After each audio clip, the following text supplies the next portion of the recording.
Episode 2 of Secret Garden is called Bristol, and it takes place in an urban garden, or kind of a few urban gardens, mainly one, but it kind of spreads out to other ones, in the centre of Bristol. This is obviously very different from the last episode, which was in the countryside. This one's kind of probably more of a fair representation of what most people's gardens are like in Britain. It's pretty small, there is a pond in it, and there are, bird feeders and stuff like that, but by and large, it's not a massive area. And the first animal we follow is a fox. We see this male fox that lives in her garden. It has a territory that, spans many gardens, but, it tends to reside in hers. And it's really good. There's a lot of great shots of foxes at night, and even foxes during the day. This fox just doesn't seem to be too bothered about her. She's sitting reading in her garden, and this fox is just milling about past her. But the interesting stuff with the fox is when we see it spread out of the garden. And I will say that that's one thing about this episode is that it doesn't actually stay true to the one garden thing. The last one kind of, it felt like it was in the one place. This one we do kind of venture into other gardens and the surrounding area, like the streets. And we see the foxes trying to find a mate because they tend to get much more dense populations of urban foxes. There's a lot more competition. We see the foxes fighting. The actual courtship is pretty aggressive as well. It's really cool seeing this behaviour. I actually saw this earlier this year in Wild London that came out on New Year's Day. So it's not really that new because that came out, a month ago. But it was still really interesting and it was really well filmed, I think. The continuation of the fox's story throughout the year, we see obviously has cubs, and we see the male looking after the cubs as well. And that's not something you tend to think of. You tend to think of female mammals looking after the young, but paternal care is not that common. It does seem to be present in foxes. So it was quite nice and quite interesting. A lot of cute, shots of the fox cubs. That's always nice. The other main animal we focus on, I think, is probably the blue tits. The blue tits arguably have the most drama.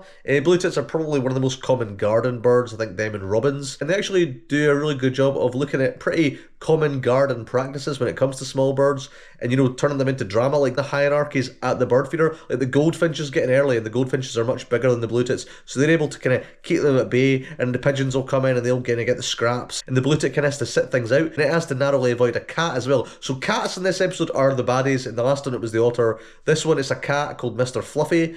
I don't know if that's the cat's real name or if it was just chosen for the series. I think they did a good job of highlighting the dangers that cats pose to garden birds, because especially in urban areas, cats are everywhere and they, tend to eat a lot of birds, a lot of small mammals as well. I will say, at no point did I think that the blue tit was ever really in danger of the cat. It did get a lot more dark when it got to the nesting behaviour of the blue tits. We see it nesting in a bird box, again, a pretty common practice. It's interesting watching all the blue tit chicks subsequently die, because ultimately there just aren't that many insects in an urban habitat to support an entire nest of chicks. So over the course of the nesting period, all but one of the chicks dies, and it's pretty horrific watching the male just having to move the bodies and chuck them out. It's pretty horrific. That's definitely the darkest point of the episode. And at the end, that final chick has got to fledge and ultimately lands on the ground, and it's got to escape the cat. Often the first flight that a fledgling blue tit will make will be its last, and that is primarily due to cats. So again, I didn't think there was any real danger to the chick. I did appreciate that they highlighted that because it is ultimately a real thing. The other main animal we follow is the hedgehog. The hedgehog's great. I mean, the hedgehogs are always nice. It was just this female hedgehog emerging from her den after hibernation, and she just got to scratch herself for ages because she's covered in fleas. They definitely exaggerated that. And she just goes on the hunt. She looks for mates, she looks for food. We explore how promiscuous hedgehogs are. After she's mated with one male, she's not too fussed about mating with another one, 2, 3. Definitely opened my eyes to hedgehogs. And ultimately, because they mate with so many males, multiple males can fertilise multiple eggs, so they actually end up with a load of hoglets that are actually fathered by different parents. That was interesting, and watching them cross the road as well was good, because again, that's something we all know about hedgehogs. It was nothing really new, but there was a bit of peril there. I felt like the hedgehog was in danger more than the birds were. At no point did I think the birds were in danger. I kind of felt like maybe to prove a point we might see a dead hedgehog, but ultimately the hedgehog is fine. I also really like the footage of the fox and the hedgehog interacting, or kind of foraging side by side. It kind of shows you that, ultimately foxes aren't really a massive threat to hedgehogs, because a hedgehog can just curl into a ball, and ultimately, what's a fox going to do with a hedgehog?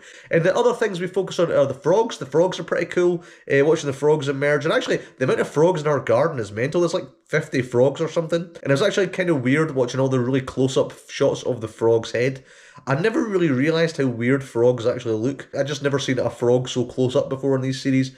So that was interesting. That was something I didn't expect to get out of this. And actually watching the tadpoles in the water as well, I think they did a really good job of charting the life cycle of the frog by kind of jumping forward as it gets to the different stages of its metamorphosis, because that's a cool thing. That's something you learn about in primary school. Another minor thing we get are the bees. The bees were quite cool. Talking about all the different bees in the garden, the weirdest bit was when there was spiders in the walls attacking them. These spiders come from the Mediterranean. Now they're actually doing quite well in the south of England. That was definitely pretty creepy. It wasn't a very prolonged sequence, but it was interesting to see. And then we kind of end the episode with the fox. fox. We see the fox male with his cub just, milling about in the garden. It's kind of like a full circle moment, kind of like with the kingfishers last time.